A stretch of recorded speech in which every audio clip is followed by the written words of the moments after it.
Hello guys, मैं हूं आपका दोस्त अर्नव और आज मैं class 10th history chapter 1 the rise of nationalism in Europe के नोट्स प्रोवाइड करूंगा और चैप्टर को एक्सप्लेन करने का ट्राई करूंगा। क्योंकि ये चैप्टर बहुत लॉन्ग है तो इसको हम सब पार्ट बाय पार्ट कवर करेंगे। ये इस चैप्टर का फर्स्ट वीडियो है जिसमें हम फ्रेडरिक सॉरियो के प्रिंट और चैप्टर के ओवरव्यू को कवर करेंगे। तो पहले हम सॉरियो के प्रिंट को समझेंगे और जब ओवरव्यू पे जाएंगे तो नेशनलिज्म का मतलब जानेंगे।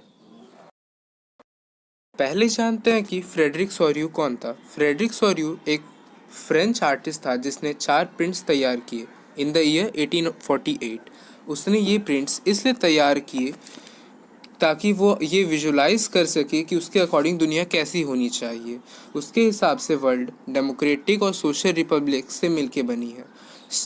सॉरियो ने अपनी इसी विजन को अपने प्रिंट के थ्रू वर्ल्ड के सामने रखा। तो उसके 4 में से एक ही प्रिंट के बारे में हमें समझना है।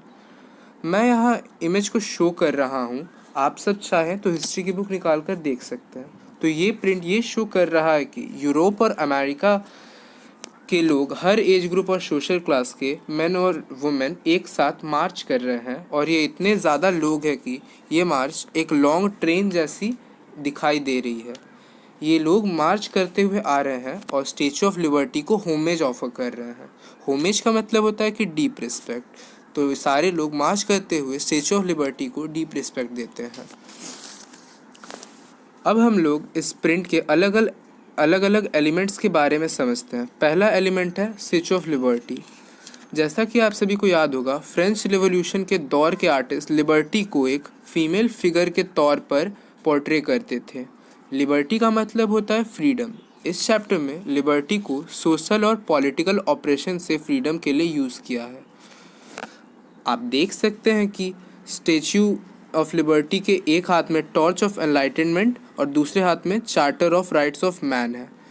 पहले टॉर्च ऑफ एनलाइटमेंट को समझते हैं। एनलाइटमेंट मतलब होता है जीवन का ज्ञान। यहाँ पे इसका मतलब उस नॉलेज या ज्ञान से है जो कि हमें ये बताए कि नेशन और सोसाइटी कैसी होनी चाहिए। सॉरियो यहाँ टॉर्च ऑफ एनलाइटनमेंट से ये बता रहे हैं कि जो भी उस टॉर्च की रोशनी में आता है उसे ये पता चल जाता है कि कंट्री को डेमोक्रेटिक और रिपब्लिक होना चाहिए। Now let's move on to charter of rights of man. ये एक ऐसी डॉक्यूमेंट है जो ये कहती है कि सबके पास कुछ बेसिक सर्टेन राइट्स होने चाहिए। इसकी शुरुआती इंटरप्रिटेशंस में वुमेन को इससे एक्सक्लूड कर दिया जाता है, जैसा कि नेम सजेस्ट करता है, charter of rights of man. क्योंकि ऐसा इसलिए क्यों जाता है क्योंकि वुमेन्स को तब बैकवर्ड समझा जाता था। पर इसकी मॉडर्न इंटरप्रिटेशंस में ये कहा जाता है कि मैन वर्ड सारे ह्यूमंस को रिप्रेजेंट करता है, तो इस चार्टर में वुमेन्स इंक्लूडेड थी। Now let's move on to the second element which is scattered remains. जैसा कि आप सभी मार्च करते हुए लोगों के नीचे देख पा रहे हैं कि ये कुछ टूटी फूटी हुई चीज़ें यहाँ पर हैं, ज़मीन पर पड़ी हुई। ये सब चीज़ें सिंबल्स हैं एब्सोल्यूटिस्ट इंस्टीट्यूशंस की, या फिर सिंपली कहें तो मोनार्की की। अब एब्सोल्यूटिस्ट टर्म आया है तो इसका मतलब समझ लेते हैं। एब्सोल्यूटिस्ट का लिटरल मीनिंग होता है कि ऐसा गवर्नमेंट या फिर रूल करने का वो तरीका जिसमें कोई रेस्ट्रिक्शंस ना हो, लिमिट्स ना हो। हिस्ट्री में ये term monarchial form of government और डिक्टेटरशिप के लिए यूज़ होता है। अब बात करते हैं सॉरियो के उटोपियन विजन की। उसके विजन में वर्ल्ड के सारे लोग अलग अलग ग्रुप्स में हैं जिन्हें हम नेशंस कहते हैं, जिनकी पहचान उनके नेशनल फ्लैग्स और कॉस्ट्यूम्स से होती है। अपने इस विजन को उसने प्रिंट में ऐसे दर्शाया है कि जो मार्च हो रही है स्टैचू ऑफ लिबर्टी के पास से, उसे यूनाइटेड स्टेट्स और स्विट्ज़रलैंड के लोग लीड कर रहे हैं। फ्रांस, जो कि अपनी क्रांतिकारी ट्राइकलर से पहचाना जाता है, वो अभी जस्ट स्टैचू के पास पहुंचा है। फ्रांस को जर्मनी के लोग फॉलो कर रहे हैं जिनके हाथों में ब्लैक, रेड और गोल्डन फ्लैग है।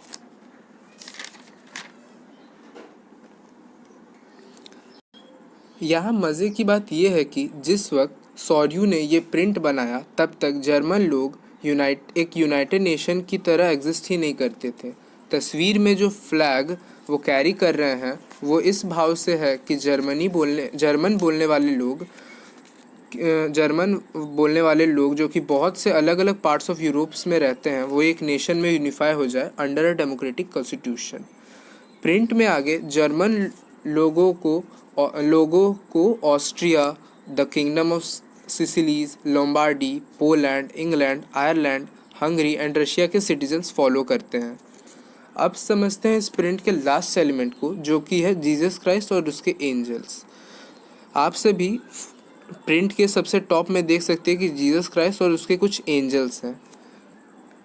वो लोग हेवन से इस इवेंट को देख रहे हैं कि सारे नेशंस के लोग एक साथ मार्च करते हुए स्टैच्यू ऑफ लिबर्टी को रिस्पेक्ट शो करते हैं। इनका यूज़ सॉर्यू ने नेशंस के अमंग फ्रैटर्निटी दिखाने के लिए किया है। तो अब इस चैप्टर के ओवरव्यू पे आते हैं। पहले समझते हैं कि नेशनलिज्म होता क्या है।